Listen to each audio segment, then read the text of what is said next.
ഒരിക്കൽ ഒരു തള്ളക്കോഴിക്ക് കാട്ടിൽ എവിടെ നിന്നോ ഒരു മുട്ട കിട്ടി. കോഴി ആ മുട്ട എടുത്തുകൊണ്ട് വീട്ടിൽ വന്ന് തൻ്റെ മുട്ടകൾക്കൊപ്പം വെച്ച് അതിനെ വിരിയിച്ചു.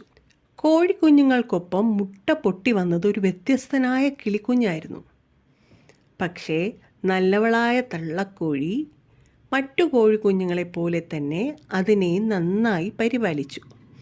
പുറത്തിറങ്ങി കളിക്കാൻ പ്രായമായപ്പോൾ ആ കിളിയും കോഴിക്കുഞ്ഞുങ്ങൾക്കൊപ്പം കളിക്കാൻ പോയി. എന്താ നീ ഇവിടെ? കോഴിക്കുഞ്ഞുങ്ങൾ ചോദിച്ചു. ഞാൻ നിങ്ങൾക്കൊപ്പം കളിക്കാൻ വന്നതാണ്. കോഴിക്കുഞ്ഞുങ്ങൾ പറഞ്ഞു. അയ്യേ, നീ കാണാൻ എന്താണ് ഇങ്ങനെ? ഞങ്ങളെ നോക്കൂ, നല്ല വെളുത്ത നിറം, ചുവന്ന ചുണ്ട്. നീ അങ്ങനെ അല്ലല്ലോ. ആരോ കുറെ നിറങ്ങൾ വാരി എറിഞ്ഞതുപോലെ ഉണ്ട്. ഞങ്ങളിൽ ഒരാളല്ലാത്ത നീ ഞങ്ങൾക്കൊപ്പം കളിക്കാൻ വരണ്ട. നിന്നെ കാണാൻ ഒരു ഭംഗിയില്ല. പോകും അങ്ങോട്ട്. കിളിക്കുഞ്ഞ് ആകെ നിരാശനായി.